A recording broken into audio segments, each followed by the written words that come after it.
Top of the afternoon. Happy St. Patrick's Day.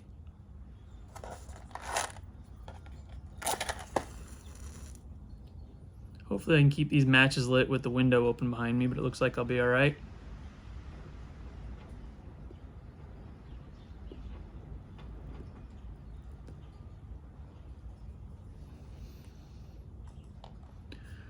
I wish I could be outside today. I really do. I was outside a little bit earlier, but I know if I tried to film outside, it would just be way too loud, so.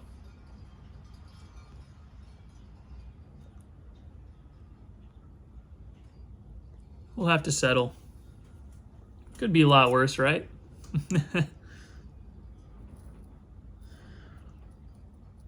Hope some of y'all are off today. I am, thankfully. I worked the weekend, so that means I got to be off today.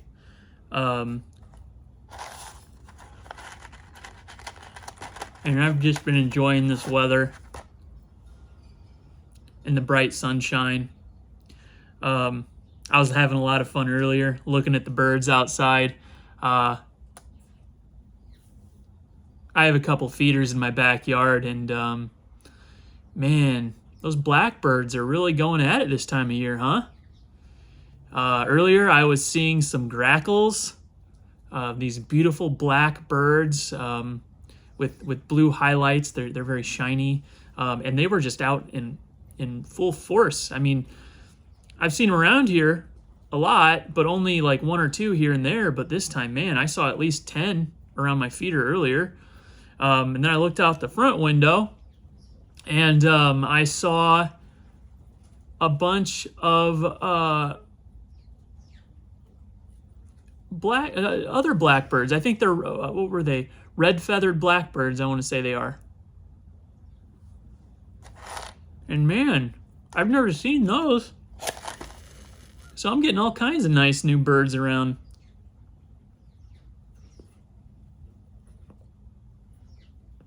And then of course you have your sparrows. We have tons of those here. So I'm constantly used to seeing the sparrows around, bullying all the other birds.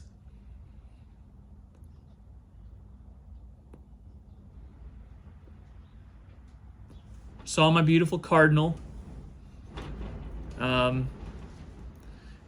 We have a male and a female that likes to hang around our backyard and eat all our food, so I'm happy about that.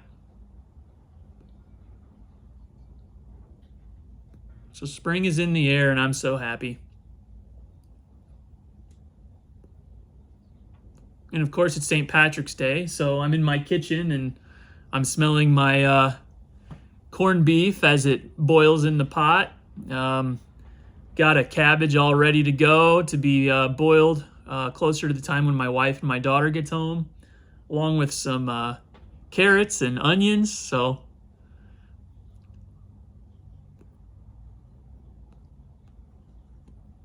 what a good day.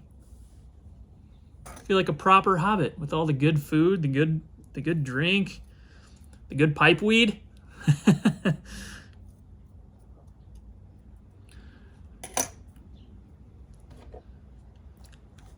Been doing more research into the game I was telling you all about in my last video, the One Ring, the RPG game. I've got a few friends that want to play it with me, so I'm getting ready for that.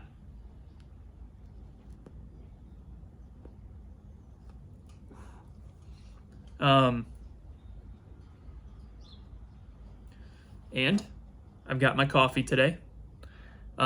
Drinking something a little special today.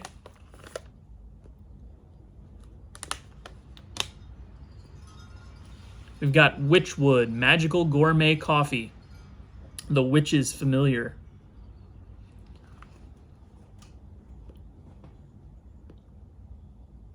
Obviously, I'm not sponsored or anything, but Witchwood is a pretty good brand. They do a lot of syrups. So my wife and I have been following them since I bought her a syrup a couple years ago for Christmas.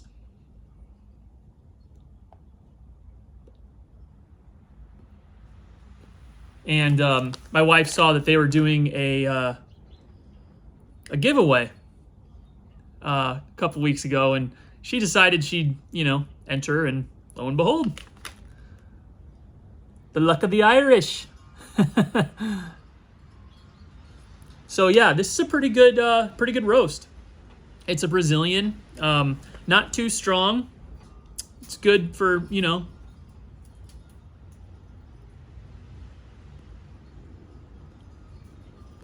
waking up in the morning. I found it has some good hints of caramel.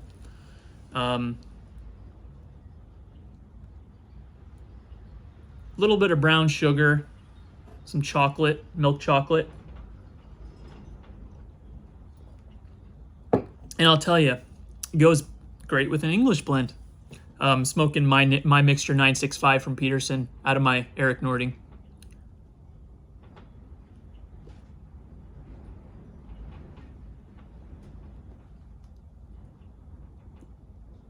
So, today, I've been reading more C.S. Lewis, and I'm reading the Horse and His Boy by C.S. Lewis. It's number 5 in the Narnia trilogy, Narnia series. I know that they've kind of changed up the order when they've published it recently, but I like to read it in the original order.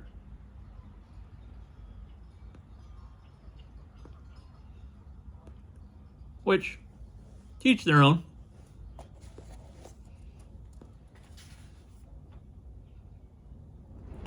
The Horse and His Boy is a story about a boy named Shasta, who is the slave to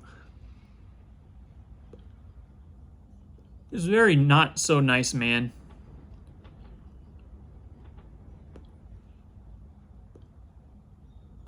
And one day, while being abused like normal, at his master's hand,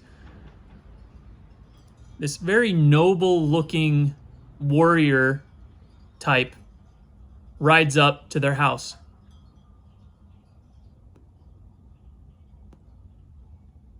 And that night, Shasta, the boy, actually hears that this man wants to buy him from his master as a slave.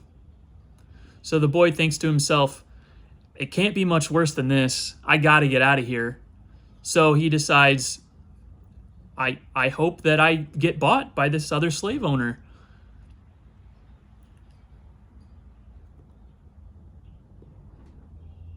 But come to find out, the horse that the man rode in on is a talking horse.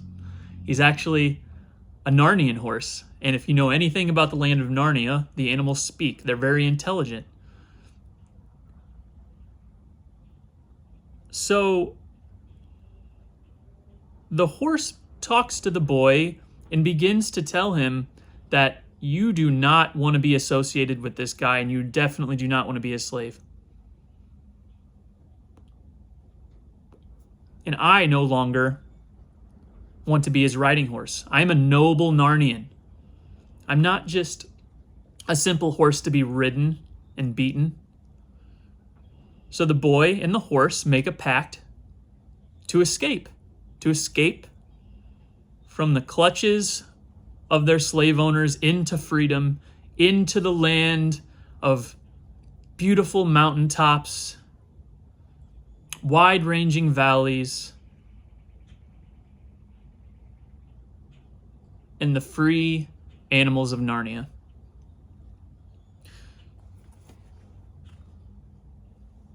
So this story is about the horse and his boy and their escape to Narnia. Now, once again, if you know anything about Narnia, you know that C.S. Lewis wrote these stories as children's stories, but they were all very spiritual in ways. One very easy to spot spirituality of the Narnian books was the lion Aslan, who always helped the children, in the first book was sacrificed like Jesus on the cross and was resurrected to then save his people. So today I wanted to read a section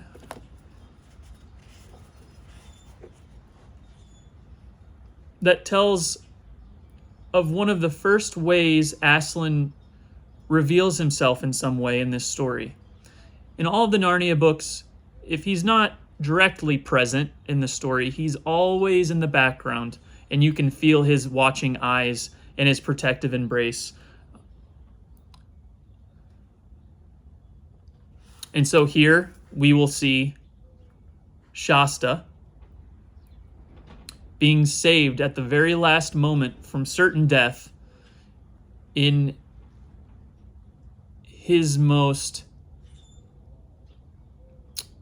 frightened state, while he's on the edge of this vast desert in these haunted tombs, basically, waiting for his friends. He and his friends, the horse and a few other characters along the way that he met, got separated in this very big city, and it didn't look like they were going to get out.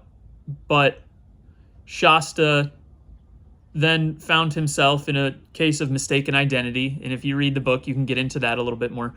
And he was able to escape. And before they got to the city, he made a pact with his friends that they would meet at these tombs if they ever got separated, which they did. So this is Shasta at the tombs waiting for his friends. He has no idea if they're alive or dead or what happened to them, or if they already left him for some reason. But things go very wrong very quickly, as they do in haunted tombs. So here we are. The moon was shining brightly. The tombs, far bigger and nearer than he had thought they would be, looked gray in the moonlight. In fact, they looked horribly like huge people, draped in gray robes that covered their heads and faces. They were not at all nice things to have near you when spending a night alone in a strange place. But the noise had come from the opposite side, from the desert. Shasta had to turn his back on the tombs. He didn't like that much, and stare out across the level sand. The wild cry rang out again. He's been hearing cries in the night. Scary thing to have happen to you when you're out alone after dark. The grand city behind you has closed its doors. You don't know if your friends are alive or dead or have left you. I hope it's not more lions, thought Shasta.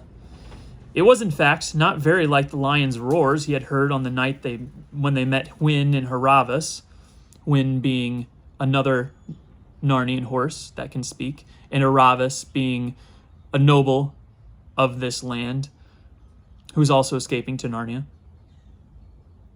But those were really cries of the jackal.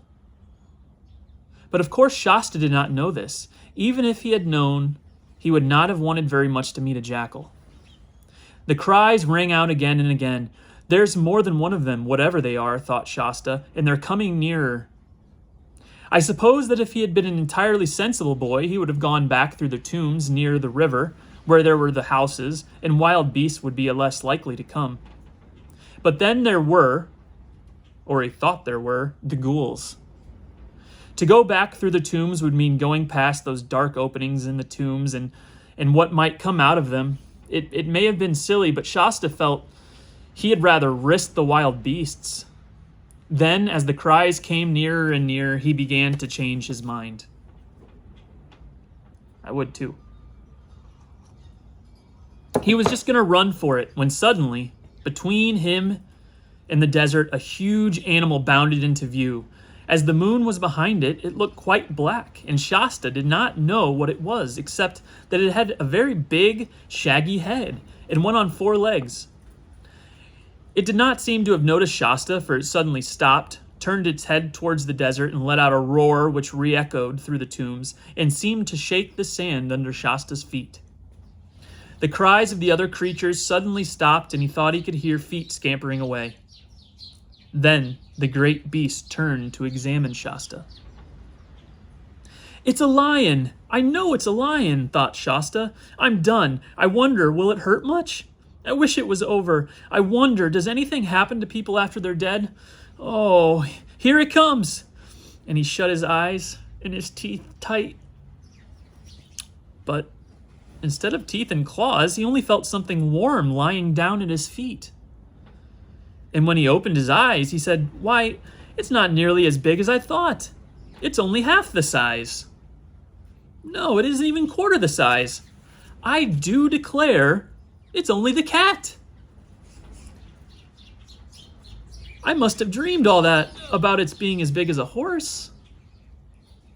And whether he really had been dreaming or no, what was now lying at his feet and staring at him out of countenance with its big, green, unwinking eyes was the cat,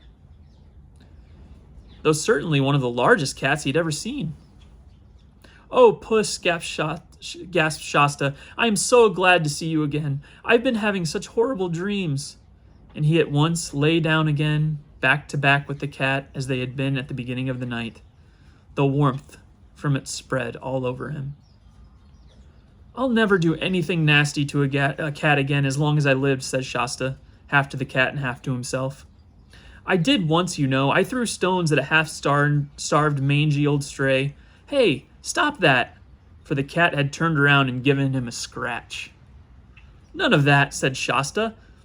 "It isn't as if you could understand what I'm saying." Then he dozed off. I'm of the mind that the cat could understand what he was saying. How about you? And this reminds me of a person going through a crisis of faith. To me, this reminds me of someone at his darkest hour who may have never given God a thought, or has completely turned away from God. And at his darkest hour says, "If anything can help me, if there is a God, please let it happen now. Please help me now, and I promise I will always believe in you from this day forward." I've gone through that myself. I feel like a lot of people have. Please, in this dark hour, please, if you're there, if anyone's there, please help me, and I will devote myself to you. I think it's very human. And for someone going through that kind of crisis, I think it's very natural. Now, in the Narnian books, you know, they're not deeply religious and in your face and surface level at all. I mean, if you didn't think about religion or spirituality when you were reading these books, you would think that they were just fun fantasy stories, kind of like I did when I was a young boy reading these. But knowing C.S. Lewis,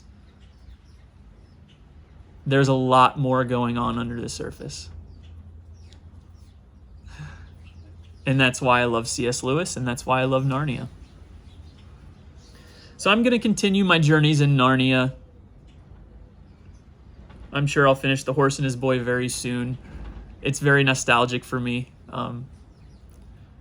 Actually, I may talk about this a little bit more later, but my sister is pregnant and is going to be having a baby in a few months. And I remember I was actually reading a Narnia book in the hospital as I was waiting for her to be born when I was a teenager. I'm 13 years older, and I remember sitting in the hospital waiting for my sister to be born while reading a Narnia book. Now I think I'll continue reading these books into the summer, and who knows, maybe I'll be in the hospital again waiting for her child to be born while reading a Narnia book. These books, along with so many others, have stuck with me. My entire life. They're lifelong companions.